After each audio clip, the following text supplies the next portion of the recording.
Hi, my name's John Milne, and I'd like to welcome you to Make It Yours, the video tour of northeastern Ontario in the summertime. This is just our sneaky way of reminding you about the good things here in the winter too, like cross-country skiing and snowmobiling and snowshoeing. But right now, let's go inside and warm up to summer.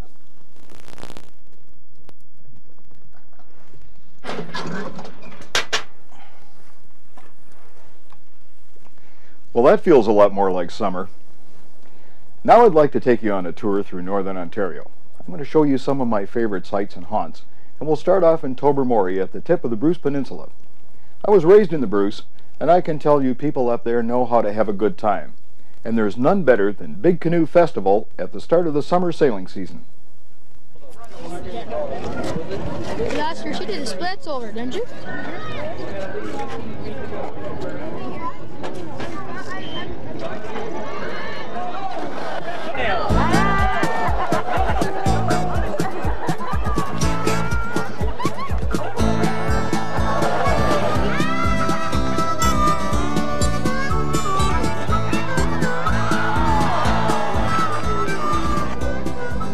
This is good old-fashioned small-town stuff, and everybody gets into the act.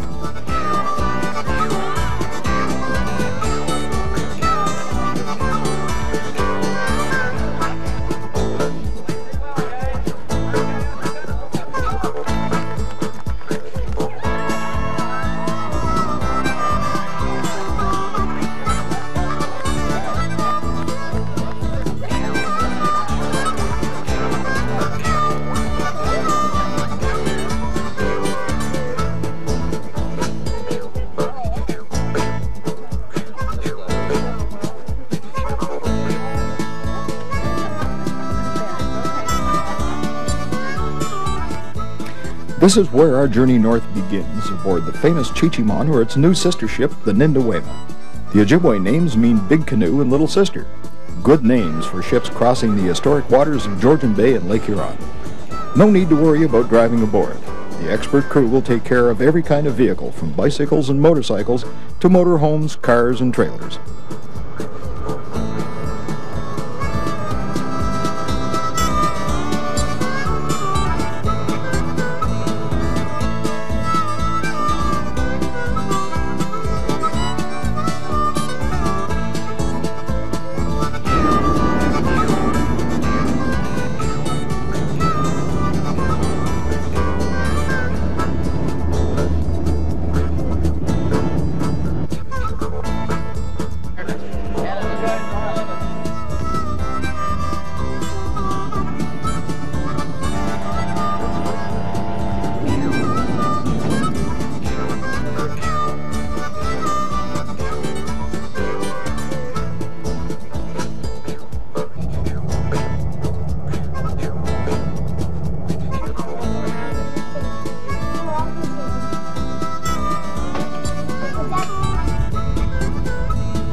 During the voyage, you're free to roam the decks and watch the island scenery slide by. On both vessels, there are gift shops, tourist information centers, cafeterias, and lots of open deck space to catch a few rays and breathe in the cool, fresh air. Get your camera ready for the big meet. About halfway through the hour and 45-minute voyage, our two Ontario Northland ships salute each other's passing.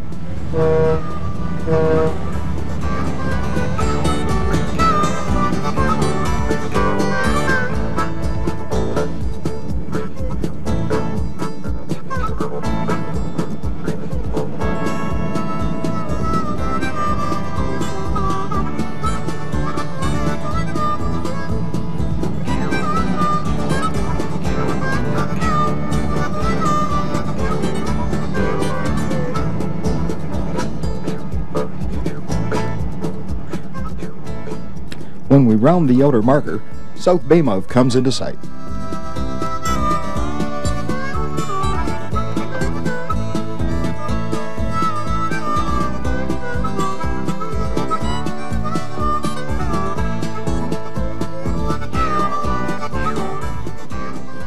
There's always a lot of activity around the docks here, and the sight of ships coming and going is an attraction for locals and visitors alike.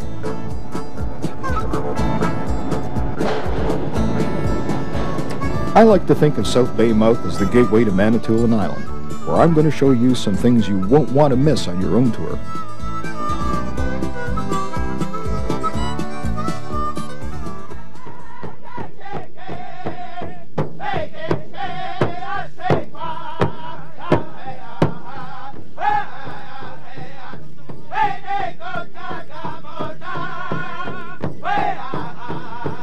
The Wikwemikong Powwow is a spectacle of native singing and dancing, a celebration you'll never forget. I wish it went all summer long, but you'll have to be here on the July-August civic holiday weekend to be part of the festivities.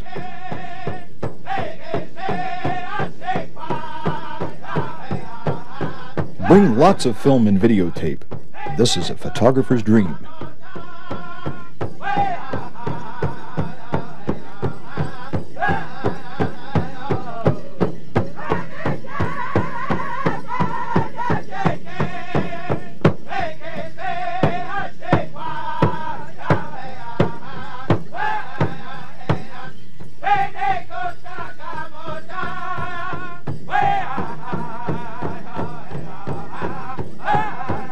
Do a little singing and dancing yourself.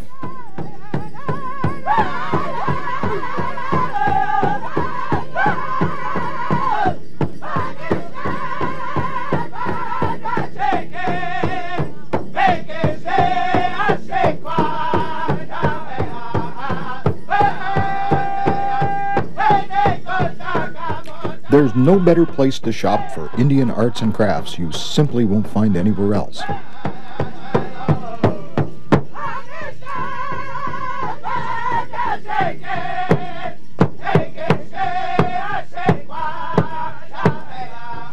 From the Ojibwe people here to the James Bay Cree, our Northland is full of opportunities to see and learn more about the cultures and traditions of the North's original settlers.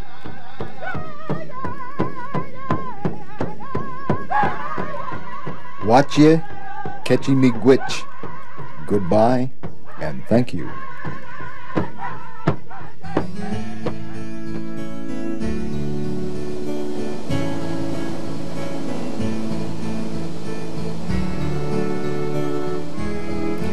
I let the music of Bridal Veil Falls, near the little town of Gore Bay, introduce a water theme that'll last throughout our trip.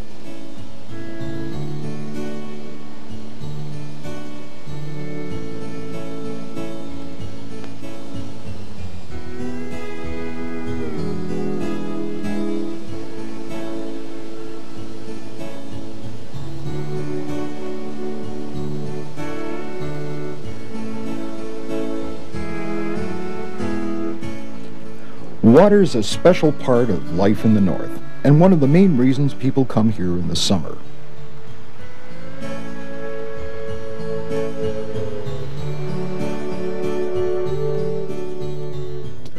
Boaters cruise through the fabled islands of the North Channel, and anglers catch the fever when the giant salmon start to run in the island's bays and rivers.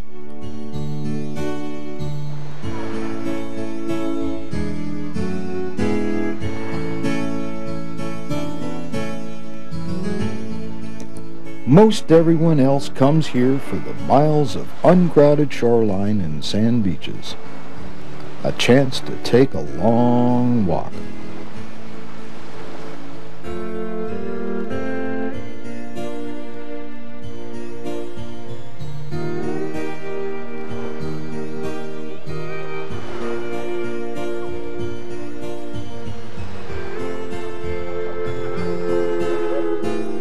Or maybe just kick back and let the sun and air clear your mind and body.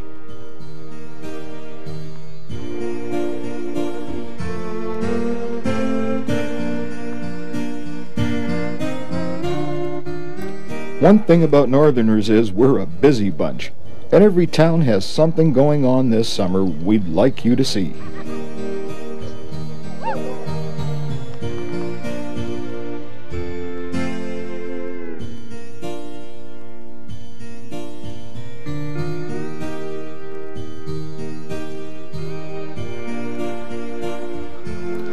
Things like a real country fair at Providence Bay, the Haw Eater Festival at Little Current, art and craft shows, and enough events to fill up a whole summer and fall.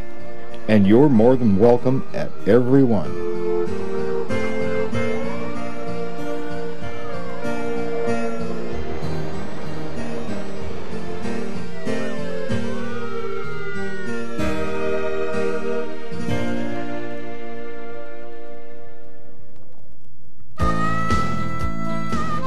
Now we'd better get on down the road, or this video is going to be longer than War and Peace. One thing for sure, the scenery's always changing along the way, and you'll want to peek and poke in places like the La Cloche Mountains. Take your time and be ready for a side road visit, because there's a reason to stop around every bend.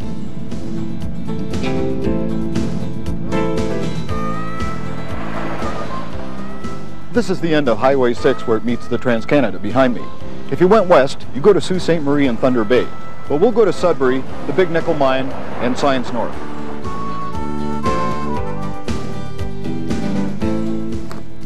Here it is, the Big Nickel Mine, where we'll actually be going underground.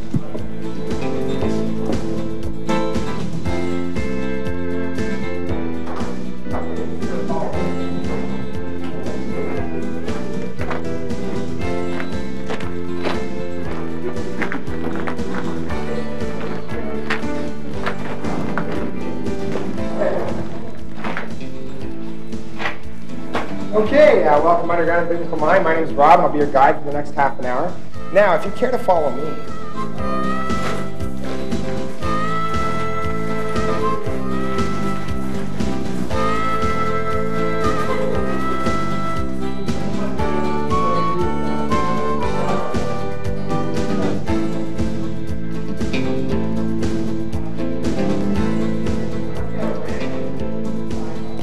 We've got a mining heritage in the north that goes back to ancient times, but that doesn't mean there isn't something new going on. This display gives you an idea of the much larger year-round gardening project in the mine shafts at Inco, one of our world-class nickel producers.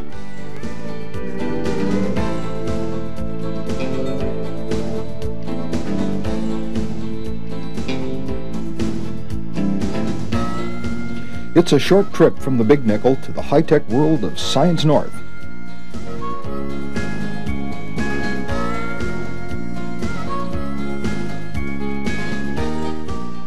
We claim things grow big in our northern waters, but if there's one of these monsters around, I don't want to know about it.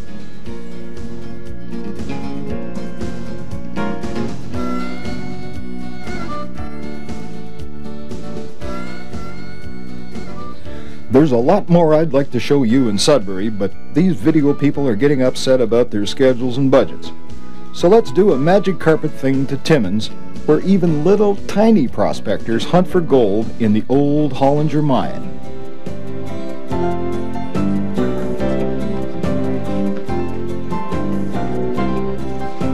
Now, how are we supposed to make this fit? You don't know. Watch what happens. Put that around your waist. Like that. So we'll put it this way. No, okay, leave your arm down.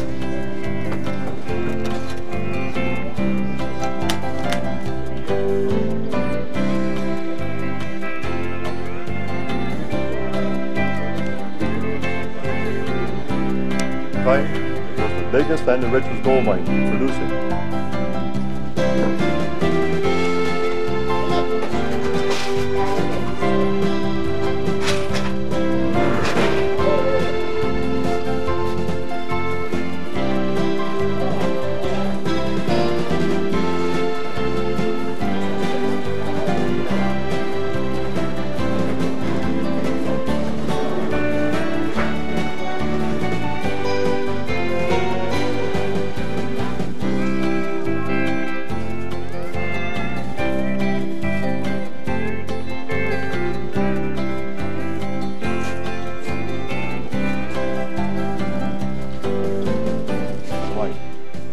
fire underground here, that is your chance of getting it. The timber, as long as it stays wet underground, it'll stay solid. If we ventilate this mine, okay, the opening that it's in the corner right here. Okay, if you come ahead, you'll see a ladderway in the corner here. The opening itself is called a raise. It's an escape raise. That ladder will take you out of the mine. All we did is walk around a solid pillar of rock. This is not the floor.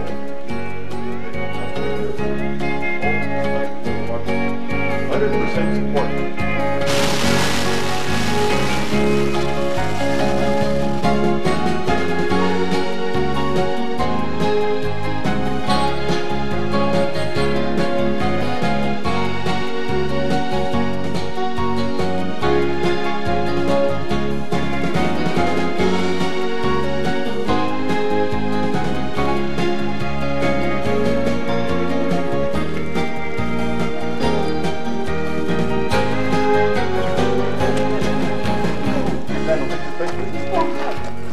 Close the light on them.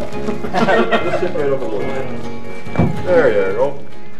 Before these two get too friendly, let's turn our headlamps toward daylight, because I want to take you out of the city and off the beaten track for some real old-timey, turn-your-clock-back kind of fun near a tiny village called Hunta.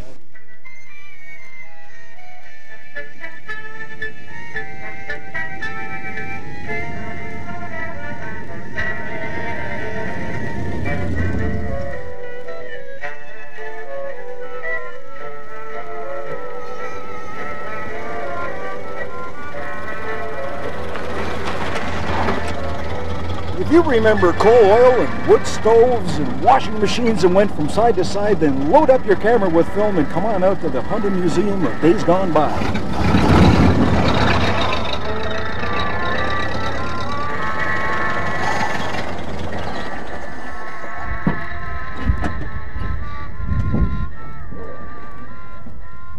How we doing, Jerry? How you doing? Not too bad. Good You come to to see visit us. Yes, sir. Okay, here we got our general store. In the general store, there's lots of stuff that was found in the general store. There's not too much expensive stuff in this general store. We got aspirins here on the counter. That's 10 cents a box. In this, reason things aren't worth more in this store is because the cash register will only hit $2.99. Okay, like we said, in this place here, everything works, including this 1919-1920, patented 1919-1920, locomotive washer it's called. It was made in Brantford, and it works too.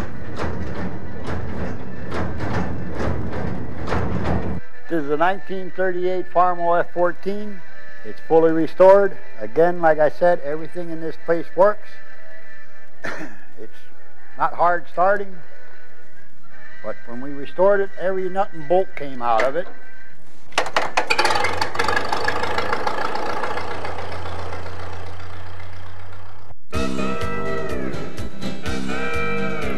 Here we are in Cochrane, the home of the Polar Bear Express.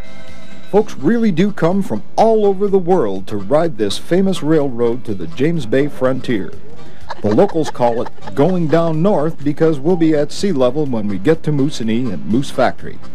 Right now, though, let's meet some of our fellow explorers, find our car, and get ready for a train ride to the edge of the Arctic.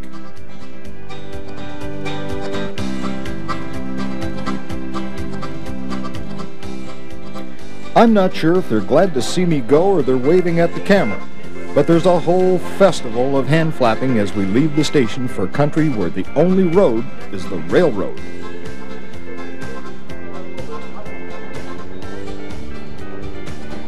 This mailman has a keen eye and a great pitching arm for homesteads along the way.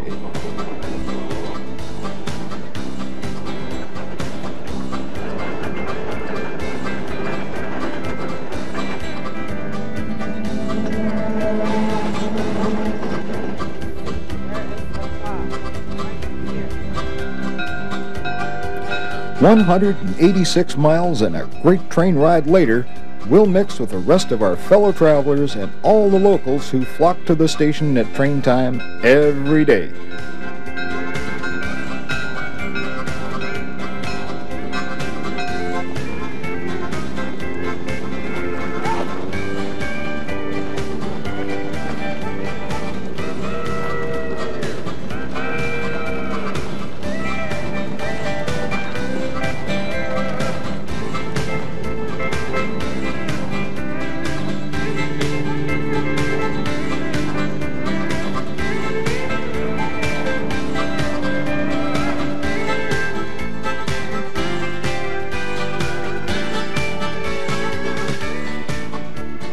This is as far as you can go aboard the Polar Bear Express excursion train. I'm standing on a sandbar in the middle of the Moose River Delta at low tide. The tides here are about 6 feet. Behind me is the frontier community of Moosonee, and across the river is Moose Factory, where you can go by native freighter canoe. To my left, the Moose River empties into James Bay and eventually Hudson Bay. This is the far north.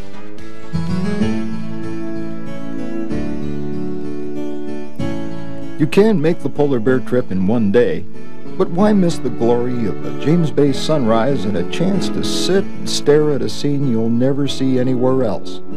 Try to stay over if you can.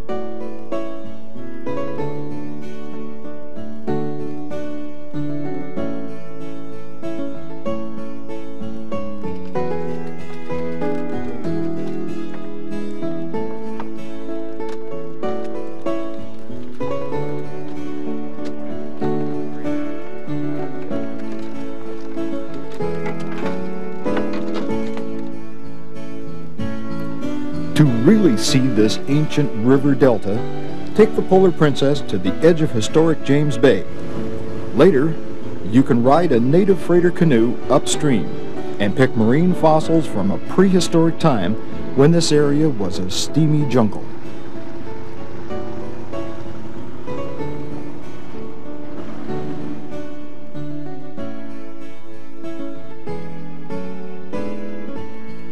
Of course, there are hardier souls who travel here on one of the historic fur trade rivers, but that's a story for another time.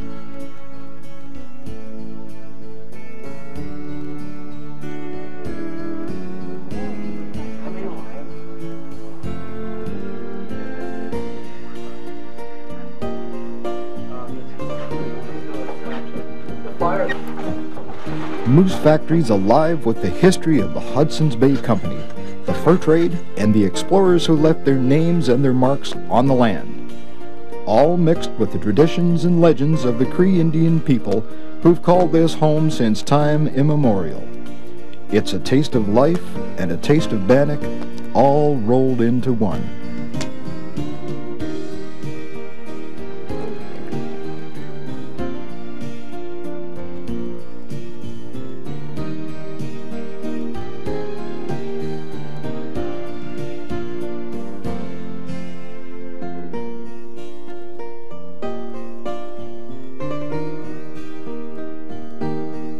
Take these two, please.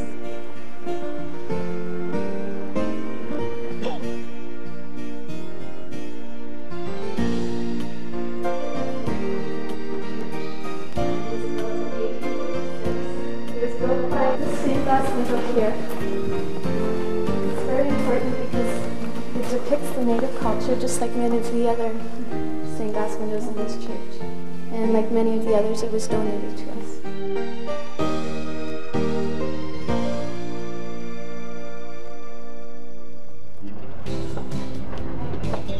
I know, I'd like to stay a while longer too, but we've still got a lot to see and do, so let's get back to Cochrane and down the road.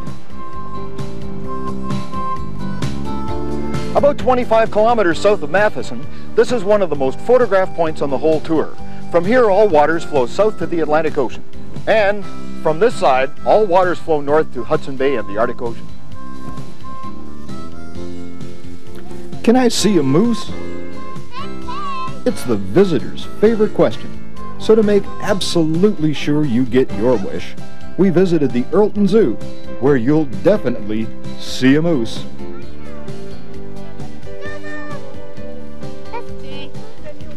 We'll also see a lot more northern critters that are mostly too shy in the wild to come out and be seen. It's a great place for kids of all ages.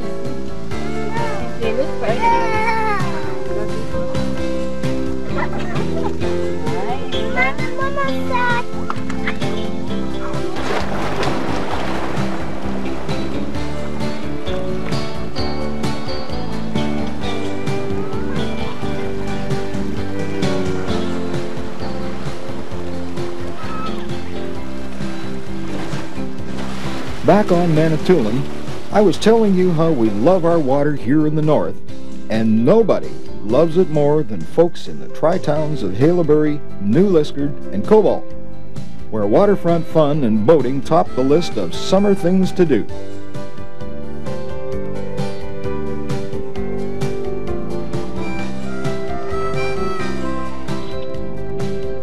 The north isn't all pine trees and rock. Some of the best farmland in the province is right here in the Great Clay Belt.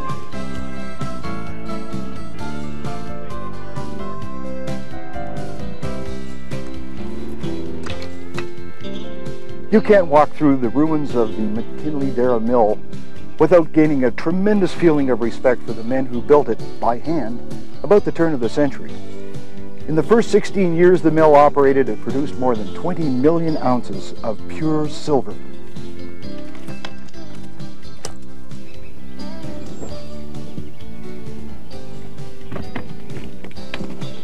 Mills and mines, silver, gold, and iron, and the people who risked everything for it.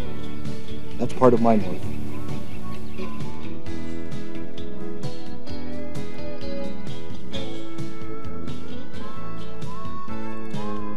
Though the railroad opened the north, our great rivers were the highways to riches. And at Latchford, the locals call it the best little town by a dam site, you can relive the rollicking days of mining and logging camps on a Montreal River cruise.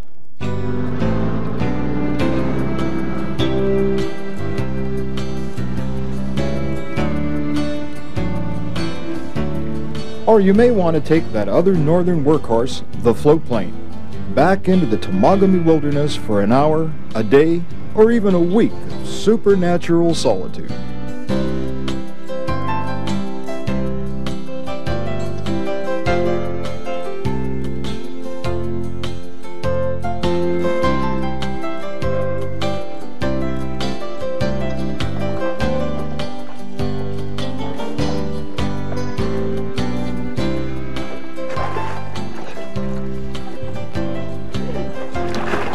For sheer laziness, there's nothing better than a holiday on the water.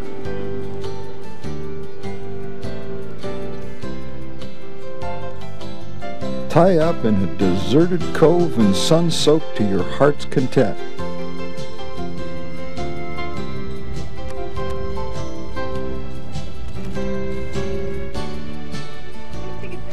Do as little or as much as you want.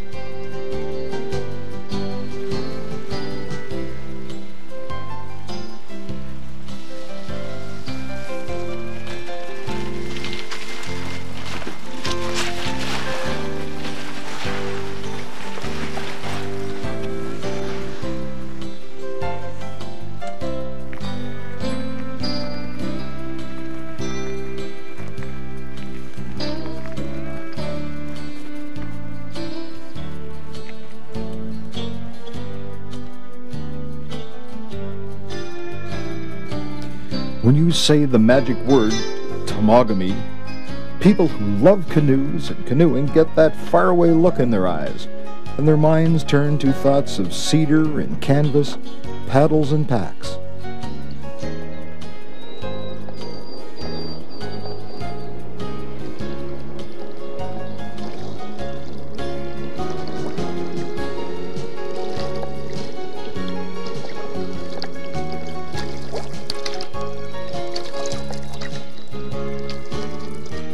Memories are made of misty morning lakes and loon songs.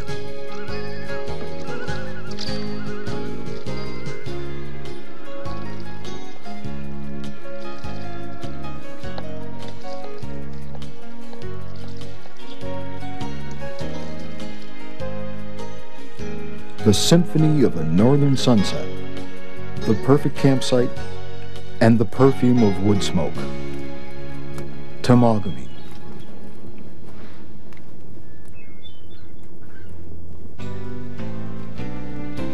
North Bay and Lake Nipissing. The tradition of lake cruising continues from the original Chief Commander to today's modern Chief 2.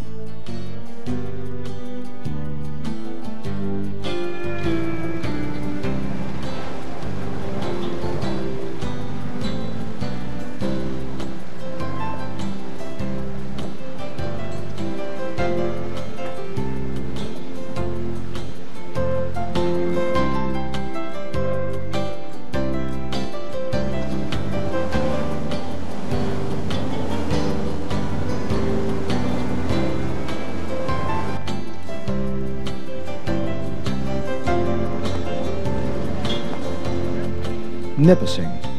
From ancient Indian legends to the echoes of the voyagers on the water routes of the fur trade.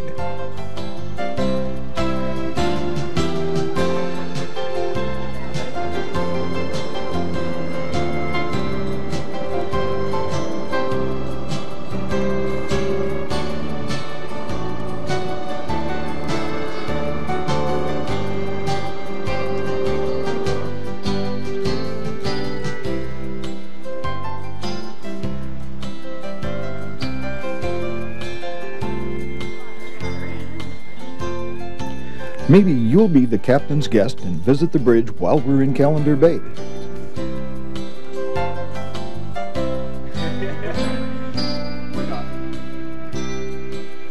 You can almost hear the steam whistles and the ring of iron from the days when giant log booms fed pine to the sawmills on shore.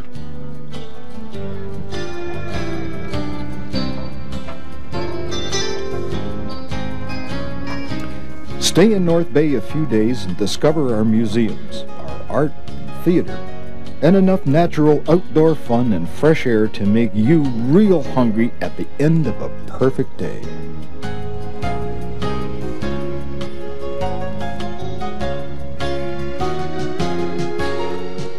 This is where we finish our too-short tour of the North. So why not splurge with a Nipissing sunset for an appetizer and a little fine dining for a celebration.